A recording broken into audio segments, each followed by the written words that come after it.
Assalamualaikum warahmatullahi wabarakatuh.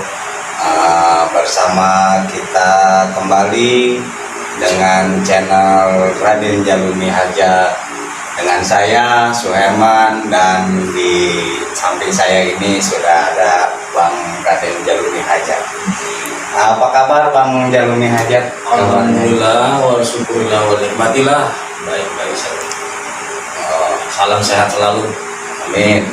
Tentunya kita di sini berbicara tentang kesehatan yang lebih condongnya itu ke refleksiologi ya Bang ya. Betul, refleksiologi. Jadi kalau boleh tahu nih ya, kan teman-teman kita ini kan banyak yang belum tahu juga Bang Jalu ya. Belum banyak yang tahu. Sejauh ini kalau boleh tahu udah berapa lama nih di bidang refleksiologi ini Bang Jalu? Ya, kalau di bidang refleksiologi ini diawali tahun 90-an. Proses panjang yang kita jalani itu hingga kita sampai sekarang kan gitu, tetap konsen di refleksiologi. Tetap kita di bidang pengobatan itu. Ya. Jadi kalau boleh tahu di refleksiologi itu untuk pengobatan apa aja kalau boleh tahu? Ya, sebenarnya refleksiologi itu kan ada 36 titik yang harus dikuasai seseorang.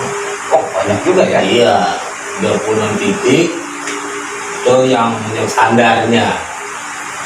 Dari pengalaman dia bisa menambah kemampuan itu lebih baik lagi. Karena terapis itu butuh pengalaman, bukan butuh proses tahu itu aja kan.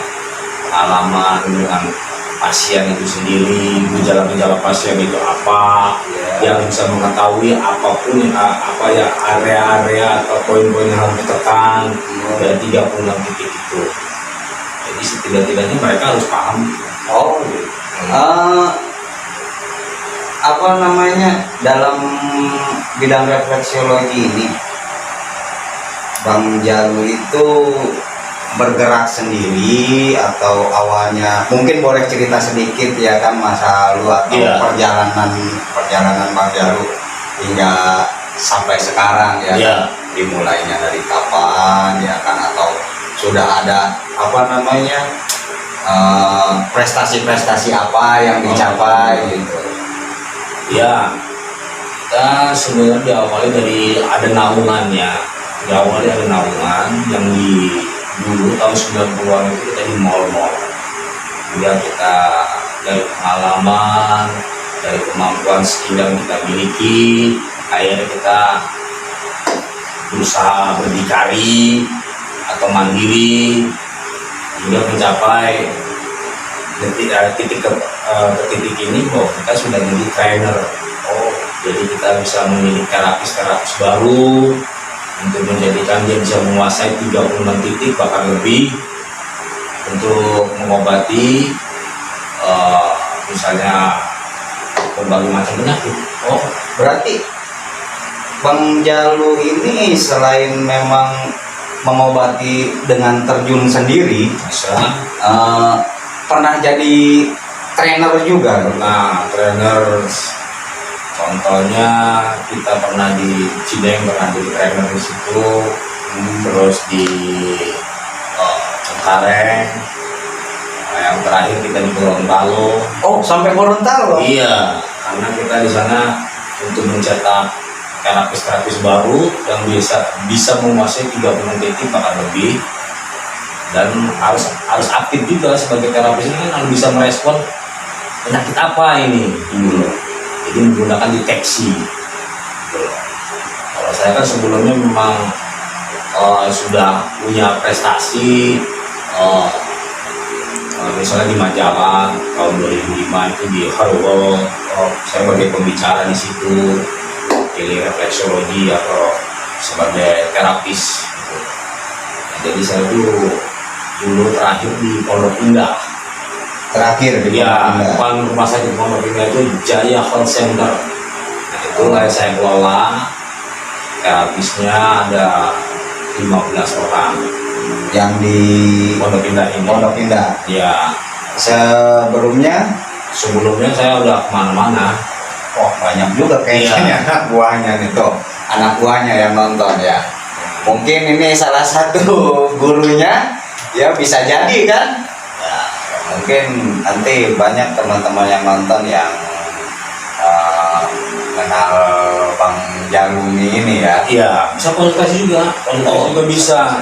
Jadi kita bisa kasih edukasi bagaimana menangani penyakit tertentu dengan menekan poin-poin kaki itu di mana saja gitu. Nanti kita kasih edukasi itu sendiri gitu loh. Bahwa refleksologi itu sebenarnya praktis, tidak membutuhkan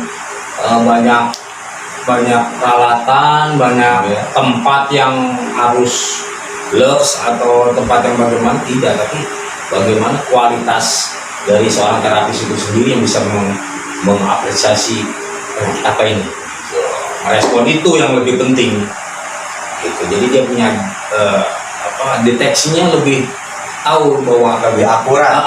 penyakit ini harus ditangani, berapa poin kaki yang harus dipegang, misalnya seperti itu. Bilang katanya dalam refleksiologi itu ada sekitar 36 titik ya. Betul. Yang harus diketahui oleh para terapis. Iya. Ya kan, tadi kan Bang Jalu juga bilang katanya sempat jadi trainer. Betul. Ya kan? Jadi trainer untuk menghasilkan atau menciptakan ya kan terapis-terapis baru. Betul. Kalau boleh tahu nih, Ya. dalam 36 titik itu apa aja itu ya Bang? Ya, diawali dengan kita biasa diawali dengan saraf lambung, adrenalin, ginjal, saluran kencing. Nah, itu diawali dulu karena itu kan kita menyelaraskan jaringan darah dulu, karena proses dari saraf lambung, adrenalin, ginjal, dan saluran kencing itu di awal untuk menselaraskan kondisi tubuh dan organ si pasien itu sendiri gitu. Nah itu vital, soalnya itu berhubungan dengan saluran kencing, berdekatan dengan reproduksi, juga kejantanan dan seksualitas seseorang itu, pria maupun wanita. Oh, Wanita itu. ini mulai berbicara tentang kejantanan nih. Sepertinya teman-teman bisa jadi mulai tentang kejantanan. Mungkin ada juga teman-teman yang yang punya masalah dengan tentang kejantanan, ya kan? Karena terkadang kejantanan itu kan untuk hubungan suami istri juga itu penting ya, Pak. Ya, kalau yang sah ya legal ya boleh. Ya kan? Ya, Untuk penting. hubungan suami istri itu penting karena keharmonisan itu ya kan, ya salah satunya Ya. dalam hubungan suami Betul, istri itu betul. ya kan. Kalau loyo juga kan repot ya. Betul. Kita ngobrol di sini ngobrol santai ya Ya. teman-teman ya, bukan ngobrol yang Terlalu serius atau gimana. Makanya kita santai-santai aja. Sebelumnya mohon maaf nih, Bang Jalu, kita bakar dulu rokoknya Ya. biar lebih santai. Tapi santai kan bermuatan positif, bermuatan manfaat. Iya betul. Tergantung mereka bisa mengambil intisari dari pembicaraan ini gitu. Nggak ada maksudnya ke arah yang miring atau ke arah yang tidak baik, tapi tujuannya kita menyampaikan suatu edukasi tentang refleksologi dan poin-poin yang mempengaruhi vitalitas seseorang, pria maupun wanita. Nah itu kan penting untuk suatu edukasi yang baik dong. Iya. Ini kan termasuk juga dalam bidang kesehatan. Betul, betul. Termasuk dalam bidang kesehatan. Nah, mungkin ya di luaran juga banyak kan seperti ya banyak beredar obat-obatan yang untuk vitalitas. Betul. Ya karena untuk vitalitas sendiri kalau di refleksiologi itu ada lebih khususnya lagi nggak itu ya? Ya ada organ-organ tertentu yang kita harus tekan, kita harus beri suatu tekanan lebih banyak, karena memang kalau di situ terdeteksi ada sumbatan itu, ada tidak maksimalnya alirannya ke situ gitu loh, ya kan? Karena kan tidak menutup kemungkinan kalau obat-obatan itu mempengaruhi seseorang, itu kan relatif juga, ada yang iya atau tidak kan gitu, itu sih tergantung konsumennya kan. Ya, tapi kan kalau ini organ, kalau organ itu bisa bisa jadi kuat atau jadi lemah, itu kan pengaruh dari faktor eh, hidup seseorang, pola makan, pola hidup, pola pikir, ya kan, pola kehidupannya sendiri, itu mempengaruhi semua. Karena doa juga bisa membuat orang itu menjadi lebih kuat daya imunnya, daya pikirannya. Nah itu jadi positive thinking lah.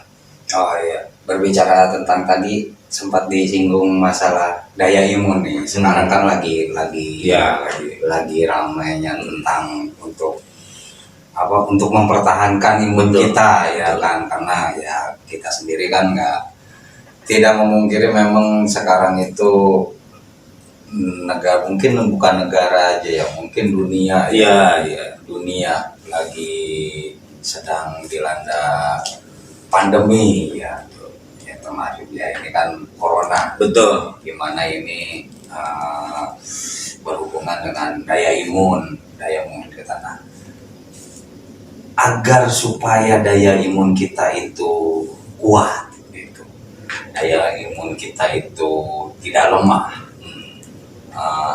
titik-titik apa mungkin yang bisa di push atau Iya, ditekan itu sendiri, ya, sendiri karena supaya untuk menambah daya imun itu. karena sebenarnya daya imun itu udah ada di kaki, seperti antibodi, getah bening, kan, reproduksi itu sendiri, hormonal itu sendiri. Terus di situ juga apa namanya, otak, di situ kan ada kepala, bagian-bagian itu kan perlu direlaksasi, karena memang manusia ini kan sibuk, banyak yang sibuk, zaman sekarang ini sibuk, tidak memikirkan lagi olahraga. Nah itu Kayak saya itu bang, nah, itu olahraga itu kan mempengaruhi sirkulasi darah dan membuang toksin-toksin melalui keringat itu sendiri kan, jadi sirkulasi darah itu lebih baik. Nah dengan apa, deadline, dengan segala macam pekerjaan yang ya kosmopolitan ini kan lebih dinamis kan, jadi hadirnya refleksologi itu bagi orang-orang yang kurang untuk berolahraga sebenarnya kan, seperti itu. Dipaculah titik-titik poin kaki itu untuk menstabilkan kondisi organnya kan, seperti itu. Oh, jadi banyak juga ternyata manfaat dari refleksiologi itu Betul, sendiri ya. betul. Jika memang orang itu Memahami itu. Betul. berkompeten dalam bidang itu Betul. sendiri, bukan asal tusuk. Kadang kan kita sih tidak menyalahkan ya kan, cuman kan kebanyakan ada yang wah refleksi ya kan, ternyata refleksi dia hanya sekedar pijit tanpa tahu anatomi tubuh juga kan. Betul. Itu juga berbahaya bagi pasien. Betul. Betul nggak bang? Betul, itu hanya jadi sebatas relaksasi, sebatas juga dia tidak memberikan suatu pengobatan gitu loh. Artinya penyembuhan, memberikan suatu sugesti yang kuat untuk si pasien gitu, bahwa organ-organ ini harus diberi asupan seperti ini gitu kan. Karena kan pola makan juga pola hidup, pola kehidupannya juga harus diatur gitu loh. Karena kan sebagian juga doa itu penting, karena doa itu adalah jatuhnya kan ke nurani, ke hati, kolbu. Nah itu kan mempengaruhi jiwa, hati, pikiran, lahir batinnya gitu loh. Nah itu juga nggak sumbangsinya besar juga untuk tubuh manusia gitu loh. Nah disitulah daya imun itu terbentuk dengan lapas, doa, ucapan itu sendiri gitu loh, dengan memperbaiki pola pikir. Berarti yang penting kita bisa positive thinking, Betul, ya kan, betul. untuk bisa lebih. Jadi artinya kalau begitu penyakit itu memang diawali dari pikiran sendiri. Bisa, itu sumbangsinya juga luar biasa dari pikiran. Karena pikiran itu mempengaruhi jiwa seseorang, ya kan? Dengan rasa ketakutan, rasa fobia, itu kan menghantui. Jadi membuat daya imunnya sendiri merasa dibayang-bayangi itu hingga mereka tidak memperbaiki kondisi yang secara sunatullah gitu loh, bahwa dia harus hidup dan dia harus memperbaiki diri, dia harus berolahraga, dia harus mengurus keluarga. Nah itu kan sunatullah yang harus dijalani sama seseorang itu, gitu loh. Bang Jalu, tadi Ya. kita sudah bicara tentang refleksiologi, Betul. ya kan? Karena kan yang saya tahu sendiri di channelnya Bang Jalu ini, di samping pengobatan secara medis, Iya, ada juga pengobatan secara non medis gitu ya, Bang. betul. Kalau boleh tahu, Bang Jalu, boleh diterangkan nggak gambaran tentang penyakit yang non medis ini seperti apa sih dan gimana penanganannya gitu? Ya, ya non medis itu sendiri sih gejala-gejalanya memang jelas berbeda sama penyakit medis. Pertama, kedua reaksinya juga beda, gitu loh. Ya kan seperti ya dikategorikan sihir. Nah, seperti sihir itu pola-polanya juga berbeda. Ada yang dari makanan, dari minuman, ditanam, atau di air, atau segala macam lah itu. Karena kan variatif sekarang sudah mengikuti kemajuan zaman. Jadi dunia sihir pun up to date gitu loh. Ya ikuti perkembangan zaman itu sendiri. Seperti Jadi perkembangan zaman. iya. Nggak seperti yang lalu-lalu, ya boleh dibilang bola api misalnya, itu sudah kayaknya sudah terlewati gitu loh. Karena ada yang menggunakan binatang, ada yang menggunakan segala macam. Nah, reaksi kita untuk menghadapi yang seperti itu biasanya kita ruqyah. Untuk mengetahui kebenaran itu adalah ruqyah pertama. Kedua, kita deteksi juga gitu loh, dengan doa-doa, dengan zikiran atau kalimat-kalimat Allah yang kita gunakan karena kita muslim kan. Ya. Jadi seperti itu, mengcover cara-cara seperti itu, cara-cara sihir, atau menggunakan yang realistis dengan menampik yang tidak realistis. Ya, pembahasan non medis ini sebenarnya adalah cara-cara sihir atau kita menetralisir dengan ruqyah itu sendiri, seperti video-video saya yang lalu, bahwa saya menangani bagaimana seorang yang terpengaruh sihir itu sendiri atau ada indikasi lain kan gitu. Tapi pola-pola sihir itu sendiri macam-macam gitu. Ya kan, itu yang harus kita antisipasi, kita berikan sugesti, kita berikan suatu pola-pola cara penangkalannya, kan seperti itu. Yang sifatnya itu tidak membebani seseorang itu lebih yang di luar kemampuannya gitu. Pasti diberikan suatu edukasi yang dia mampu, dia bisa, dan dia itu menimbulkan rasa ikhlas kalau udah bisa begitu. Gitu. Oke. Jadi tema kita sudah mulai ke non medis ya. Mungkin nanti di nanti kita buat di tema yang non medis. Yeah. Tadi kan dari part pertama mungkin sampai part kedua dan terakhir ini kita berbicara tentang non medis. Ya. Jadi mungkin nanti kita bikinkan video yang non medisnya Iya, berikutnya. ya kan, yang berikutnya. Oke, teman-teman Pondok Hajati Jangan Mungkin sampai sini di segmen ketiga ini, tanya jawab ngobrol berbincang Santai. Berbincang santai dengan Raden Jalumi Hajat. Jangan lupa Jangan lupa subscribe, yang belum subscribe, komen, like, share video. Jika ada pertanyaan silahkan tanyakan di kolom komentar. Sekian dulu dari saya, Suherman dan Raden Jalumi Hajat. Assalamualaikum. Mudah-mudahan perbincangan kita santai yang santai ini bisa bermanfaat untuk yang menonton. Oke, teman-teman Hajati, salam sehat. Wassalamualaikum warahmatullahi wabarakatuh. Waalaikumsalam.